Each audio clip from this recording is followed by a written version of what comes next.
All right, welcome back to another episode. I'm Sung Kang. And I'm Emelia Hartford. And today we have an old friend of mine. She is one of the most amazing people in my life and a true friend. I loved having this conversation and talking about the actor's process and artistic expression. Yeah, I think a lot of people just recognize her from the films and don't really know the person behind the role. Mm-hmm. So it's really great to be able to share her story, her origin, where she's come from, where she's going, and where she is today. And nice to hear how she's able to balance work life, being a mother, having children, while also traveling and being a very successful actress. Yeah. So without further ado, Jordana Brewster. Well, Jordana Brewster, thank you for joining us today. Of course. It's a real privilege to sit down with you. I feel like you're the sister that I always wanted. And your cadence and, your energy on and off the set is consistently beautiful. So I don't think I've ever thanked you in person, but you're one of the few people within the franchise that always welcome me into your personal life, into your home, and just grateful to have you in my life. And so it's really, for me, important and special to have you here. Thank you. Yeah, and I just want to share with the people and the listeners out there, who you are and why you mean so much to me. And I think a lot of people have questions of like, how did you get to where you are? Like, as an actor, was it something that you've always dreamt of since you were a little kid? And, what was the process and your origin story? Because people go, oh, yeah, she's Mia from Fast and Furious, and she just got there one day. But, as an actor, there's a whole journey. And I don't know if the world's ever got to hear this from you, so I'd love to share that. And I'll also learn, Absolutely. Yeah.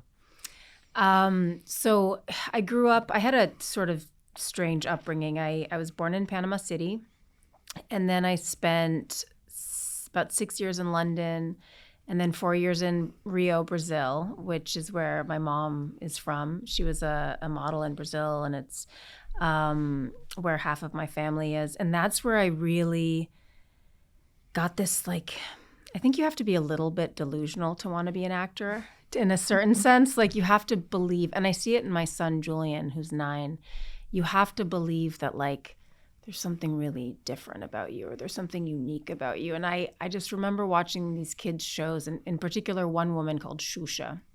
She was this huge personality, and I was like, oh, God, I want to be like that one day. And I would also watch, it's just so embarrassing, I would watch Baywatch.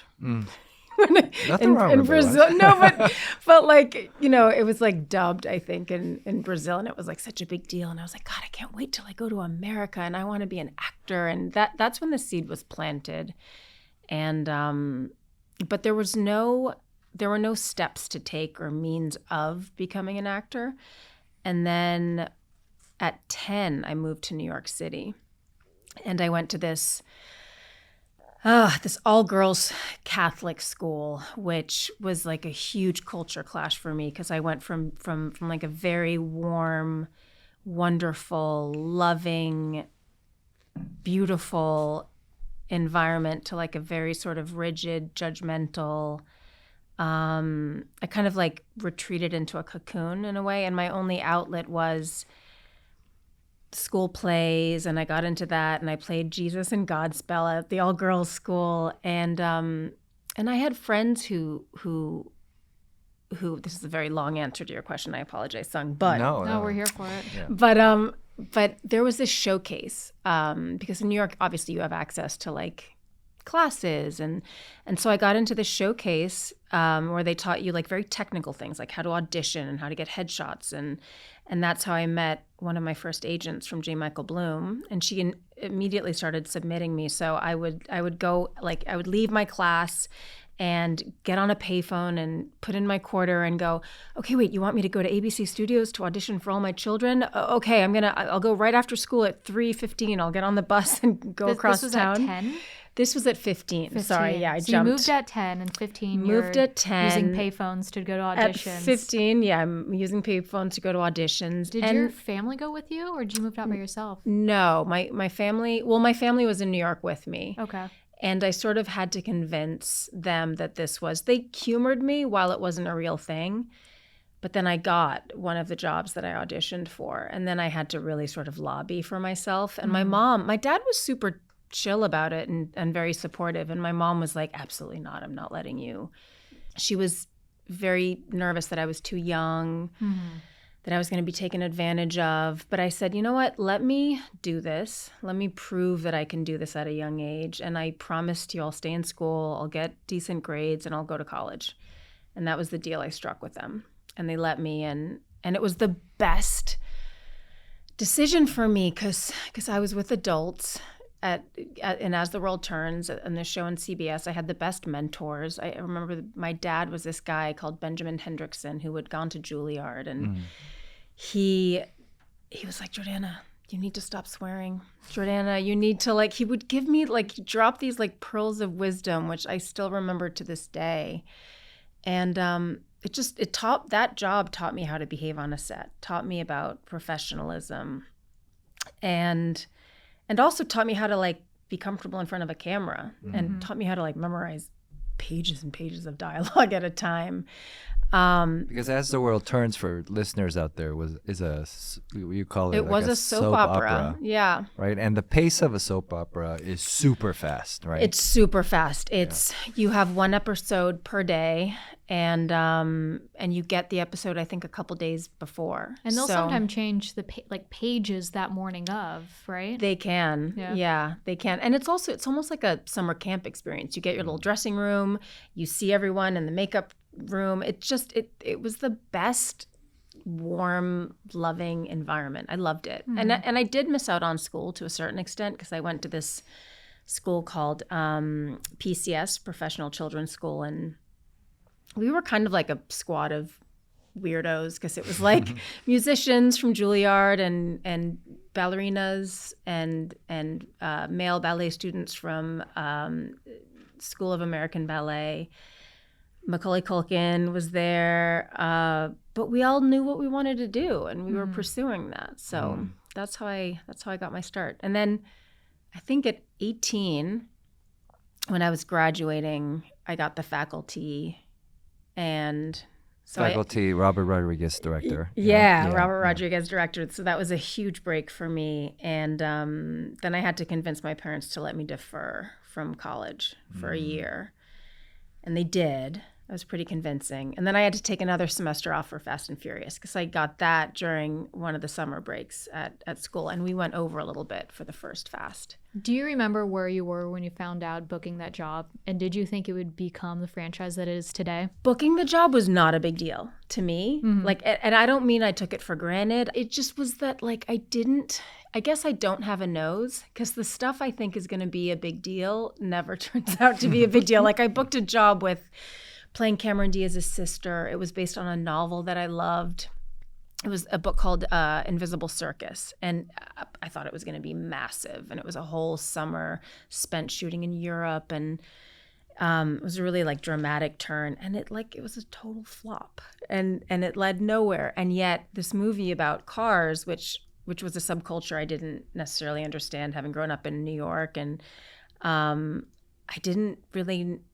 wasn't super familiar with Vin or Paul. And then, so all that to say, I don't remember where I was when I found out about getting that role, but I sure do remember where I was when I heard we hit 48 million the first weekend. Wow. That was so massive. Where were you? So I would spend weekends on Long Island, and I would go to the same movie theater in East Hampton, and I was at the parking lot right next to the A&P when I think Saturday morning you would get a call from the studio and your agents. It was that was the tradition. And I remember getting that call and being like, what? It was really cool. Did you think that it was going to be a hit while you were shooting? Not at all, you were saying. No. I had no idea. Huh. I think In some ways, youth is wasted on the young, because I think now when I'm on a set, I'm present. I relish it. I know how special it is to get a gang of like artists that get to express themselves, whether it's, you know, the set designer, the prop master, the costume designer. Like it's such a wonderful opportunity. We all have to do what we love. But back then I was so trapped in like feeling self-conscious, and am I going to do this the right way? And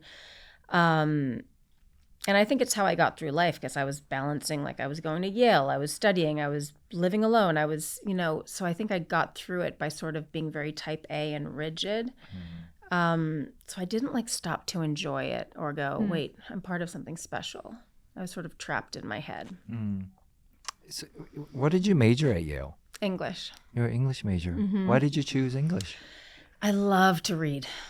I love to read books, I'll say. I don't really like reading scripts. I have a really hard time focusing on scripts, because I feel like bad ones, which I think we read a lot of in this industry, like they miss like the yummy characters and the backstory and all the, like, I love reading a good book and relating to, oh wait, like I see myself in that, or I see my family patterns in that, and relating to someone that wrote it like 100 or 200 years ago is such a delicious feeling. What are you reading right now? Right now, so I have a book club with my husband and my former roommate, Deborah. The one semester roommate? Yeah, Okay. yeah. And she was my one semester roommate, but she would also like crash at my apartment and come console me whenever I had a bad breakup. But Deborah suggested we read Catherine Mansfield, because one of my favorite writers is Virginia Woolf, and I wrote my thesis on Orlando.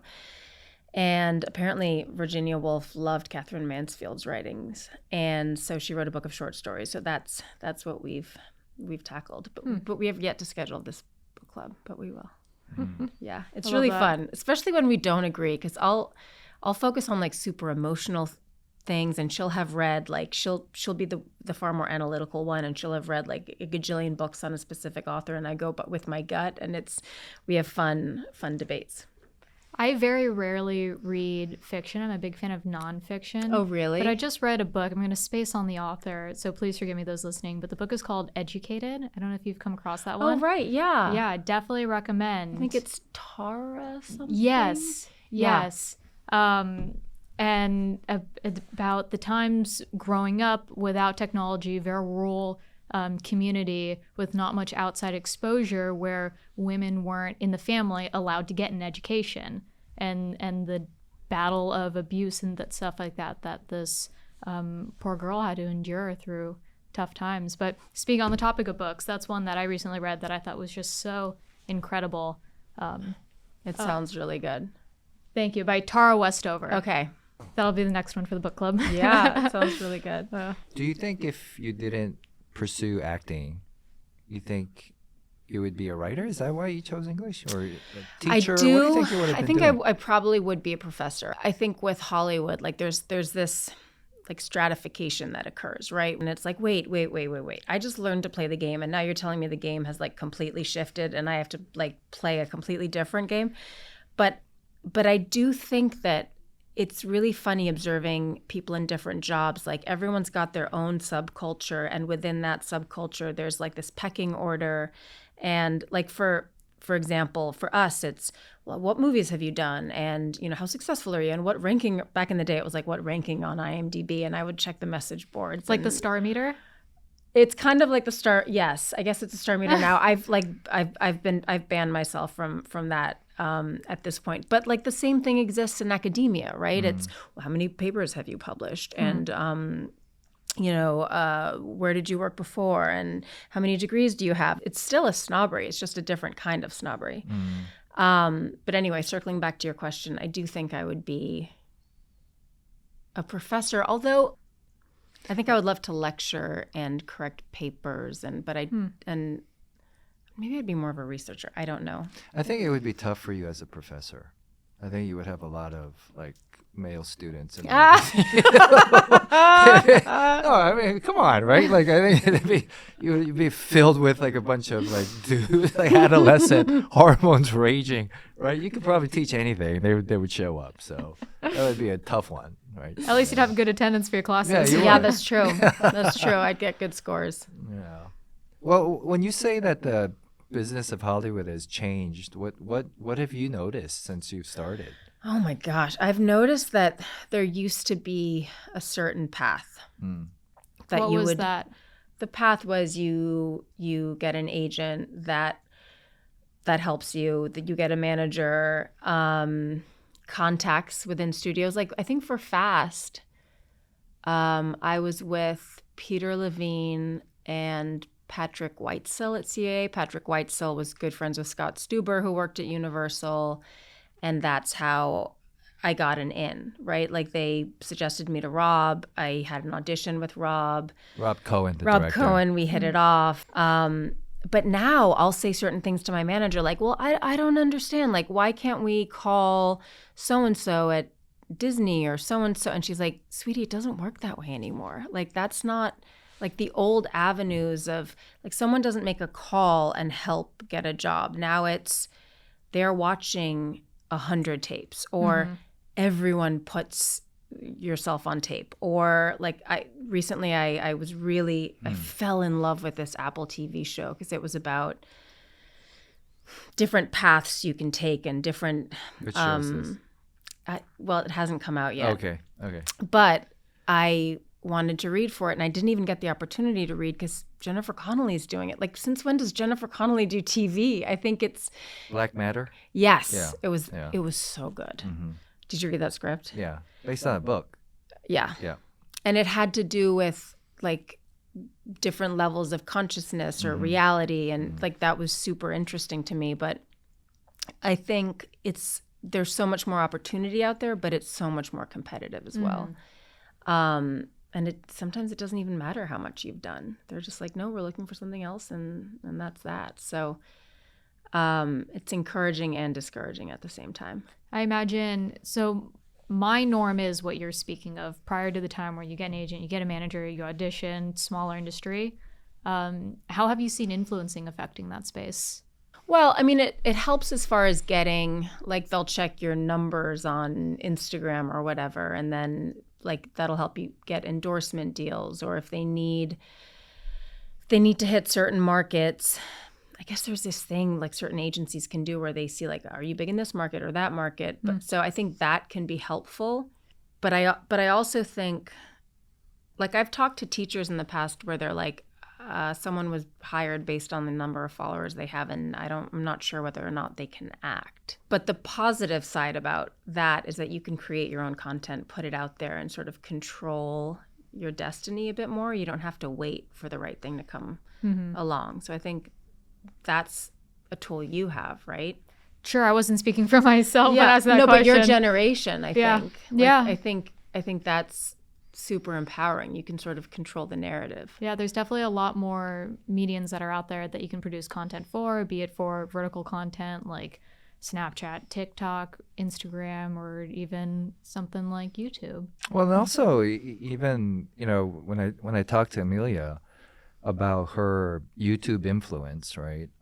She hates to be called a YouTuber, but a content maker, right?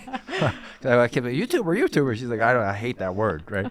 So what do you hate about it, though? I wouldn't say I hate the word. I think people are just very quick to judge when they hear the word YouTuber or influencer. I feel like I've been able to build an incredible business, build these incredible cars and break records, and be this I guess influence in the car space and breaking barriers, especially as a woman in a male-dominated space.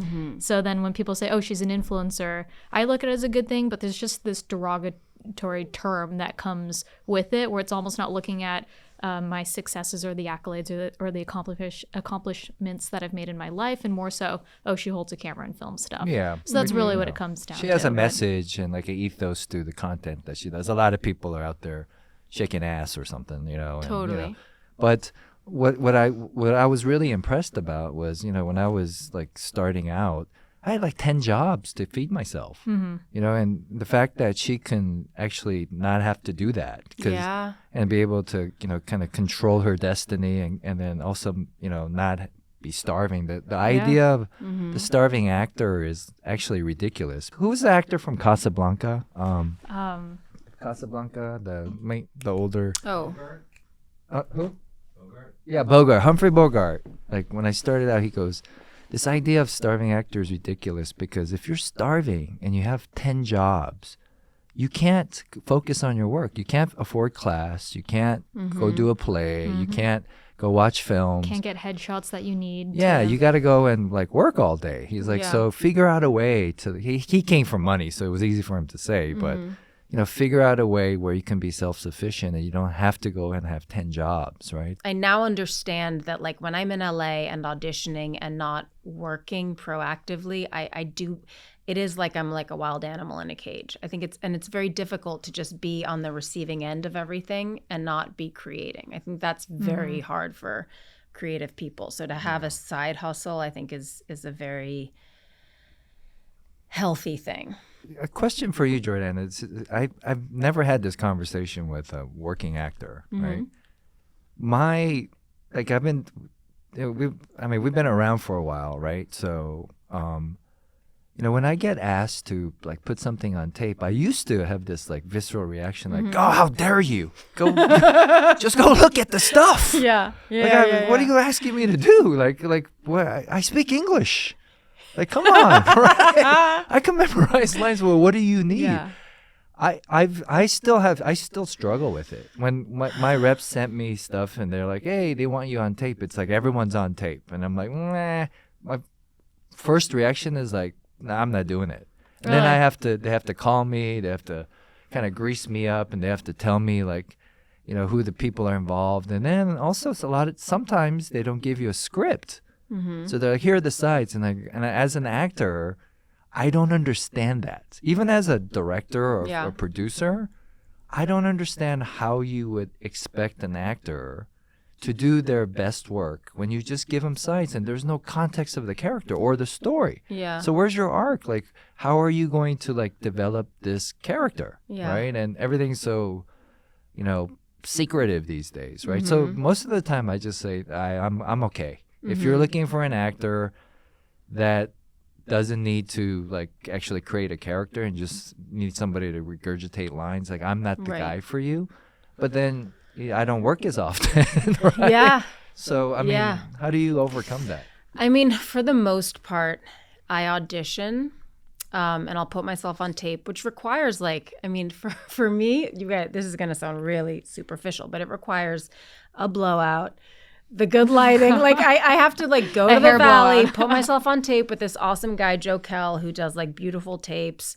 I usually coach for it so that I can get warm and feel what it is. But the one thing I do require from be it my manager or my agents is that I need to know like the range of what they're looking at. Like if they're looking for like a broad range and it's out to like whoever, I'm like, you know what? Let's not waste everyone's time. Yeah. But if it is within my reach, I'll do it. Or like recently, like I've been trying to prove to everyone, because people in this industry are super myopic as far as like what they believe. Like they need to see you do something until they believe you can, but how are they going to know you can until like how are they going to see you do it unless you're given the opportunity? So that's my case with comedy, and I feel like I love comedies. I love to laugh. I have a super sarcastic, dry sense of humor, but no one's given me the shot. And so I'm constantly putting myself on tape for comedies especially. And I haven't gotten one yet, but like whatever. I also think sometimes I'm like, it is a good exercise, but it is frustrating. It is frustrating because I'm like, let's not like, especially when you hear sometimes they don't even watch the tapes. That crushes me. Yeah. But I mean, this helps me because somebody at your level that has this positive perspective about tapes, it makes me, or taping, you know, auditions is like, you know, I know like a big part of it for me, my problem is like, you know, I have this ego that ego is my enemy, right? Yeah. Many times. And, anytime that I've let that go and been open-minded and go, yeah, it's the process, enjoy it. Like, which is hard. I mean, it's hard, because right? for me too, I also feel like it's a relationship. Like if I'm going to do all that work, I would love some feedback. But I learned that, like, I think it's been 3 months now where I just don't even ask anymore. I just like put it out there. I know I did a good job. But because I would consistently go, okay, what was the feedback? Like what's wrong? Why is the reason I'm not getting it? But people don't give feedback anymore. They don't even do that. They just, like, you're lucky if they watch the tape and that's that. How do you balance being a mother while also filming on location? I've definitely taken jobs based on like, how is this going to impact my kids? And I've been fortunate enough that with like movies like Fast, I can bring them because That's great. The budget allows it, and it's pretty awesome. But like with television, I'm always like, it has to shoot in LA because I don't have the kind of kids that are mobile. Like they can't just adjust to any environment. So yeah, they're always at the forefront of like, wait, can I do this? Can I not do this? But I'm also real with them. Like when they complain, sometimes and I think this happens a lot with kids in LA, sometimes they see me working as a luxury. They're like, well, mommy, you're leaving and you're going to go. And I'm like, dude, how do you think, like, who do you think's paying for school and your house and like all the stuff? Like you have to sort of, I had to check them in a way because it's almost like they had this, because it all looks so fun. They don't really see the work that goes into it. Right. Yeah. Speaking of work, I'm curious to know your process that goes into preparing for a role. I can't do it alone. I don't like doing it in a vacuum. I used to think that like studying was a sign of weakness, which was so strange. I don't know why. Studying how? Just like acting. Like I used to, I just wasn't open to it. And then once I got to LA, after graduating school, I realized I had a lot of time on my hands and I needed to work. And so I started out, I went to several different types of classes, and one of the best teachers who also has a weekly class was Nancy Banks, and that was really a game changer for me because Nancy's also very direct and tough, but tweaks things very specifically. And like I would watch performances and go, oh my God, that person's incredible. What is she going to say?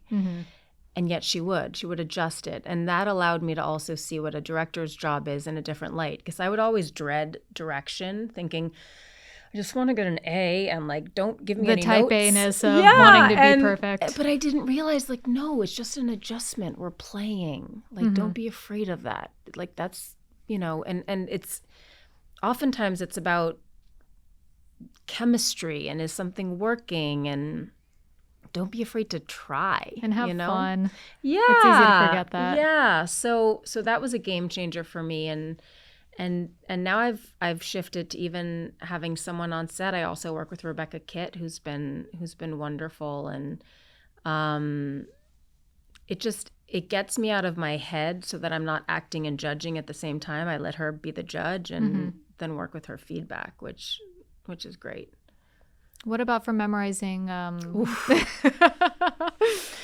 used to be such a good memorizer. And now I use these apps because I realize have you ever done this where you memorize something by dictating it or reading it, and then like orally it's a completely different thing. Like when you hear it, you're like, oh wait, it's a different part of your brain that's working. So I need to hear it. I need to get my cues so that I know what the cues are. So I use this app. It's called Line Learner. I use that app too. Right? And then when I'm in the car, I'll just like have my cues, and then I'll look like a crazy person and say my lines in the car. Just pretend like you're on the phone. No one will know. But Line Learner has been a game changer. That's been really, really helpful.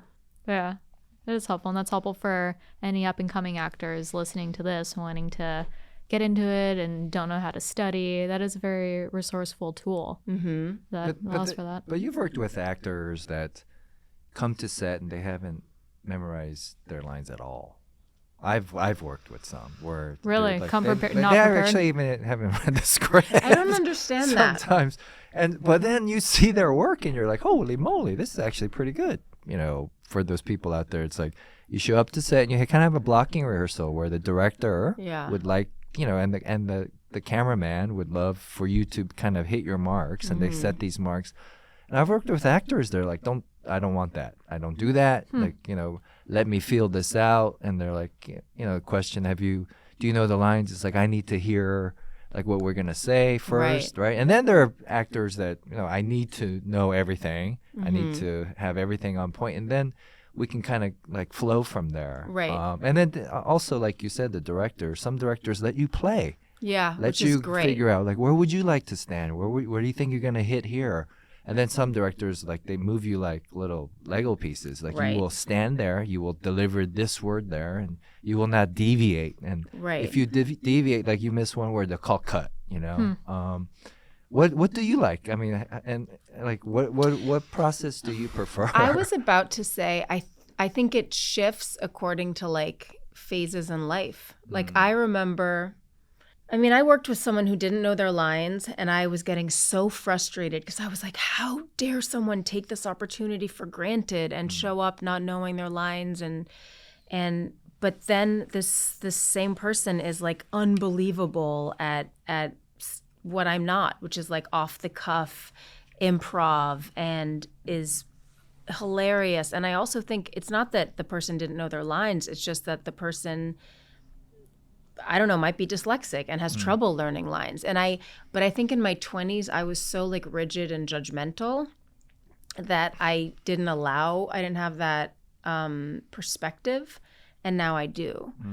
And in the same way, in my 20s, I wanted to be told, okay, I need the structure, I need the framework, I need to know exactly what's going to happen. And now I do like to play, and I like more of a collaborative set where everyone's sort of weighing in, and the other thing I really love is like playback, which I think a lot of actors don't like. Playback is when you can watch what they've done and sort of adjust what's working or what's not working. We didn't have that on this last movie I did, and I was like, that's such a bummer not to be able to assess what's happening. But I do like rehearsal. I think that comes from going to class and working on stage and working on something for weeks at a time. I do like rehearsal. I don't just like winging it. Yeah. But what a lot of people don't realize is that, you know, sometimes movie making is not like a play where you have weeks or months of rehearsal. Yeah. Sometimes you show up and you never had one rehearsal. People are shocked that I go, what rehearsal? What are you talking about rehearsal? Yeah. We don't have a table read. We just show up, and then there's maybe a blocking rehearsal if you're lucky, right? It's true. Yeah. It's true. But there are, like, I just worked with Lawrence Fishburne on something, and he was doing little things that made such a difference. Like we all had to be a little bit tipsy in this dinner scene, and he just, like, before they called action, he would just start laughing. And it was like this guttural laugh, or he would just start, like, riffing on the lines like right before, so that by the time the cameras were rolling, we were all just in it. And that takes such courage, and it sort of takes a leader to get the ball rolling, and that was so fun because that was like we were all playing. So I want to have more moments like that on set, because those are like, it's just such a fun trick, you know? Yeah, and it's nice when somebody like Lawrence Fishburne, who's a OG, been around a long time, so I'm sure he's like, you know, higher on the call sheet, and he has the ability to set the tone, right? Yeah. And set such a positive tone of fun. It sucks when it's the opposite, when like sometimes number one on the call sheet. Because that's energy, right? Yeah. Like you feel it. Like, It's tough when someone's like trapped in their stuff, and then that sort of seeps into like the crew and everyone else, and just brings the whole vibe down. Yeah, I mean, but like you said, you know, as I've gotten older, I've been able to empathize and actually even enjoy that process more. Because before I used to go, how dare you? How dare you show up with your toxic bullshit and ruin this for everybody and ruin it for the rest of the cast and crew. It's called collaboration for a reason. It's not just about you. And now I step back and I go, well, how can I be part of the solution and not part of the problem, right? And I realize, I go, that's probably, on a special skill, like that's what I focus on now is like, okay, I know movie making, there's a lot of stuff that's out of our control. And if I can show up and, be part of the solution, no matter what the problem is, and sometimes it's a person, sometimes it's, a director or an actor, and I used to take it so personally. It would ruin the whole experience for me, right? And now I go, hey, I'm here for a reason. Let me contribute in a positive way, and let me help this person through his process. Totally. And it changes everything, because then I realized I was kind of guilty of the same thing. It's about me and like how you're making me feel. Right. And when you have, people that are there to go, hey, this perspective, we're so lucky to be able to do this. Yeah. Right, Jordana? I mean, we are. Yeah, people go, it must be so hard what you do. And I go, what are you talking about? Think about it. This is the only job in the world where I can show up with no underwear. Think about it, right? I remember on one job, my wife said, are you going to pack? I go, no, I want to test this theory. No. So I took nothing. I took my passport. And, Did you need anything? No, because you show up, somebody picks you up, they drop you off, somebody meets you at the airport, they take you to your place. There's usually a gift basket of stuff, and then somebody hands you money. Before, when they used to give you per diem. I know, I miss the cash per diem. Yeah. I want cash per diem. What? Yeah, it used to be cash, and now you cash, right? Right? Oh, that was amazing. And then I go, oh, we have a fitting. And I go to the costume designer and I go, hey, I have no underwear. And they're like, here's a whole box of underwear. I have no socks. I go to the makeup hair test, and I go, I have no toothbrush. Oh, here's some toothbrush. Do you have any saline solution with a container? Oh, we have that. Here's a razor. Here's this. What other job? And then you go to work. Somebody wrote the lines for you to say. They tell you where to. And you go to set. 10 people ask you, are you hungry? You want some tea? You want this? Whatever. Yeah. Right? And then there's people around you that are actually working. They're like moving stuff. Yeah. And then we have somebody like hold the umbrella when it's sprinkling a little rain. Like it's crazy how spoiled we are. It is. To the actor's defense, though, I don't think it's an easy job. You don't think so? I don't. What's hard about it, Emelia? And Jordana? I think it's very challenging to be present in the moment with another person while also trying to find your objective, your intention, trying to live out the story. I think that part of the craft is why I think everyone on set is so understanding. Do you need anything? Can I help you? Because it's a very, of a lighthearted set, sure, it can be on the easier side, but sometimes you have to pull out these very raw and dark performances that I just weigh on your mental. But it's all pretend. Yeah, it depends how personally you take the project. Yeah, depending on. Huh. Well, I can understand that. Yeah. But different sets, different, comedy is a lot different than showing up for a drama project. Yeah. I understand what you're saying, right? And then sometimes the physical stuff, like, the stunts, like it's physical demanding, especially if you're out of shape. But I mean, well, there are also sets where they don't do any of that stuff for you, where they're just like, you have to show up at this time, and you're gonna get half it. I mean, I think you're talking about the Fast and Furious franchise. The Fast and Furious ones are very cushy. The indies are true. The indies like the last thing I did, the financing didn't come through till almost the penultimate day, and like I am a control freak. Like that's probably my lesson in this lifetime is to just cede control, and I just. And it's very difficult for me with 2 little kids and everything I have to put in place when I leave town.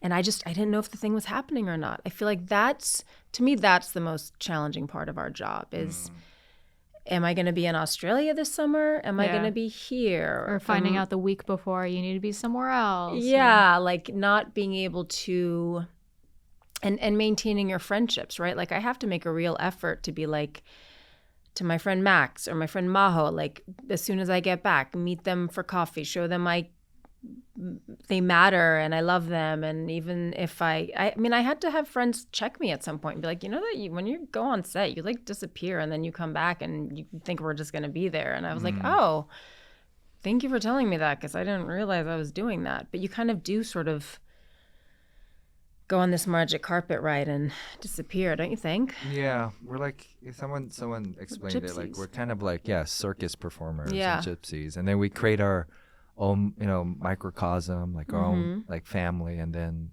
a lot of these people you might never see again. Yeah. And that's something, I think, because I moved around so much as a kid, like my stepfather was in the military, I had to learn this ability to be able to connect with people right away. So it's actually, I used to hate it. I used to hate the fact that I didn't have all of these, like, deep-rooted, long-term friends or friends from my childhood that I kept in touch with. Every 2 years or every year or 2 years, we'd be hopping around. But it actually serves me, right, in the movie business, because as an actor, because I'm able to connect with people right away. And it doesn't, like, I don't go through this long grieving process when I don't see them again. Right. And that's why, like, Fast is, like, one of the minority jobs, because we do see each other. We like, do. Every, like, couple of years, like, it's like a big family reunion. And people make fun of us all the time about, they keep saying family. But, as I get older, I do appreciate the fact that when we do see each other, Jordana, the cast and crew, it is like a huge dysfunctional family get together, and I mean, I think that's the secret to, the franchise. I mean, what do you think, since you've been there from the beginning, why do you think this franchise has been able to live so long and so many people around the world have been able to connect with it? I mean, I love that when people recognize me, they call me Mia, right? They don't call me Jordana. And there's like they just approach me. There's no, it's like they feel like they're part of the family and we've got like a secret code. And I love that inclusivity that the franchise has. And I do think, I mean, the first one was small and was special and did speak to this subculture.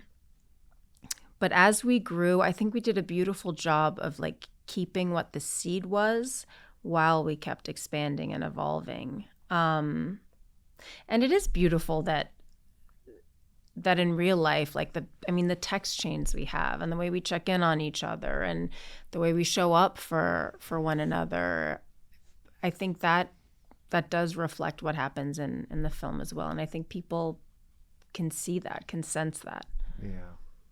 Yeah, I agree. Yeah. Ludacris was saying, I love him. Yeah, he was saying, it's I think we have something super special. And I was like, what is that? And, he goes, I want to promote the movie in like a real way. Like, I don't want to just like, post things on social media that the studio sends, like a trailer or some EPK thing that is scripted in a way. And he goes, I want to show these, like, I want to shoot stuff of us just hanging out. He found this information about me, before I thought I was going to be an actor, I always wanted to be a mime. Really? Yeah, that's what got me into this idea of entertaining. When I was a kid, my parents took me to San Francisco, and at the pier, they used to have these street performers, right? And I was a little boy, and this mime was there with the full makeup and everything, right? Like Marceau almost, like that. And he, in like the 5 minutes he was performing on the side of the street, he made me laugh, he made me cry. He taught me something, and there was a crowd of people just gathering without any words.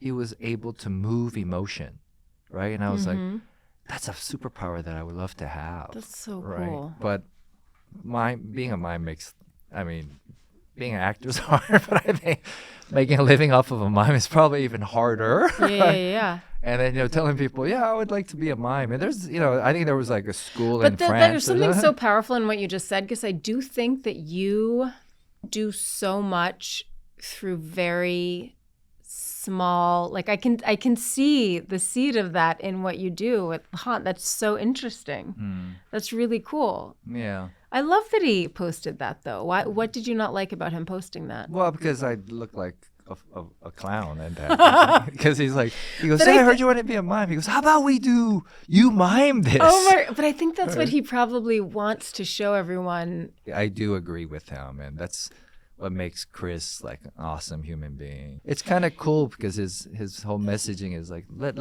the fans see what who we really are, like little tidbits of that, right? And I think it was a great idea. And I also have to say about Chris, he sat down with me and my husband Mason for like an hour telling us about, because we were really interested in Karma's world and how he did it and how he accomplished that. And I had no idea that there were so many different iterations of that show, and it took him 10 years. And he is, to your point, he's so smart and strategic, but also so generous. And Karma's World is a animation, right? On Netflix. Yeah, yes. that he and his daughter created together. Karma is his daughter. So it's like a kids-oriented show about empowering, especially girls of color, right? Because, those shows are not as prevalent on the air. So that's Karma's World. And then they have toys, and it's like, he thinks like a mogul. You know what I mean? So the brief interactions I've had with him, he is so nice and kind and intelligent, and really is a business mogul. Yeah. And something a little more personal, at my wedding, there was part of my wedding was saying vows to our children, because Mason and I were both coming to our marriage with kids already from previous marriages. And there was one guest who had a similar experience, and during the vows she was sobbing beside herself. And before she knew it, Chris, who didn't know her, came up to her and he goes, I need to understand what's happening right now. Tell me. And she did. And he's like, I knew it. And he just helped her through that. And when I heard that, I was like, oh, that's him. That was very cool. That's sweet. Yeah. Something also that really strikes me, Jordana, with you, in getting to know you over these years, is that you have a really deep friendship with your mother and your sister, your family and your dad. Wherever you are, the family's there. Yeah, they are. How do you how is that? Dude. Well, I think that's something that we don't talk about when we talk about the Fast family. Yeah. That we should, because we're family, but within family there's also dysfunction, there's also fighting, there's also crazy stuff that happened. And same thing with my family, right? We are very close knit. We all live super close to each other. We are all in each other's business, for better or worse. But yeah, I'm very fortunate that I have that. That I've had their support. I mean, that's the thing about families. You can tear each other apart one minute, but it's unconditional love. That's something that I've been really through you, I've been trying to fix in my own personal life, because I have a horrible relationship with my parents, right? It's maybe because I'm a guy, it's a little easier for me not to talk to my mother. And my sister's still very close. I think they talk on a daily basis, but it's something anytime I see you and your mother, I go, God, I need to be a better son. Oh, but it's really hard. No, it's true. It's though. hard, but you know what I had to learn? I think within every relationship, there's certain topics or hot buttons or stuff you just shouldn't get into because it gets too messy, right? Just keep it light and wonderful, and especially as everyone gets older, it's just keep it light. Stop trying to change each other. That's not gonna work. Let's just love each other and keep it light. That's been a game changer for me. That's actually great advice. It is great, and not. I think we're in a society now where we feel we have to overshare, but I think it's different. You share different things with different people at different times, depending on the situation. Yeah. That makes sense. Yeah. So with my mother, I would say nothing. Or just Man, because she's drama. Man, she makes drama out of pancakes in the morning. You know what I mean? Like it's just I'm trying to figure her out. Like and as I get older, I go, stop looking at her as your mother and having motherly expectations, Right. and see her as just like if you were to be her friend. Right, and then I go, I probably wouldn't be her friend. Like I don't have friends like that in my life. But Right. then go, if you're forced to be her friend, and then I go, I kind of have to be like her dad. I kind of am like that with my mom, where I feel like I'm the mom to my mom, Yeah. but she's also been through so much and I've seen so much of it that I feel bad and I want to just be there for her. And things don't get too deep because at a certain point it's like you have to not care so much what other people do. You just have to be there for them and not take it personally, which is hard to do. It's very hard to do. But It's especially when it's your mother. yeah. She's tough, man. And it can be, I mean, as a mom, once I became a mom, because my relationship with my mom was so powerful, I thought that like every little thing I did would have this massive impact on my sons. So Freud's daughter was also, she wrote a bunch of books, and I think she sort of contradicted some of the stuff he said, which is interesting. But I kind of want to make a movie about her because I feel like Freud had this template of like the mom is the one who fucks everything up and destroys everything. And I think we blame the mom a lot. And I certainly did. And I also put so much responsibility and stress on myself as a mom, thinking like, oh my God, everything I do is going to have this massive impact on my sons. And it's paralyzing, right? Because then you don't want to make any decision. So yeah, it's a lot to unpack. How did the relationship with your mom change after having kids of your own? I got much better with boundaries because my kids were in the middle. She would parent her grandkids as if like no bedtime, watch as much TV as you want, and I had to step in and go, dude, like you got to sort of follow my rules to a certain extent, or you're just not going to see the grandkids as much. I had to get really tough, whereas before I would really have. I set boundaries that I wouldn't have set for myself. Does that make sense? Was it was she for tough my on you kids. guys in the same way? And then when she had the grandkids, because I feel like that's a common theme. Yeah, The grandparents are always she was like, tough. eat the ice creams, go and sleep whenever you want. She was tough, and that's something I try not to do. Is I try to not like whether or not my son does well at school or well at a game or like it's not a reflection of me. And I felt a lot of responsibility, and it's probably my own stuff of like, oh, you know, my appearance, because she was a model and she's stunning and she has her stuff together, and like I was constantly a reflection of her is how I was made to feel. And I don't want my kids having that burden. I really want them to feel empowered and feel like they're blazing their own path, and that's a very difficult thing to do. Because there's so many obstacles with parenthood. You just feel like, God, if they come out alive, that's you've done a good job.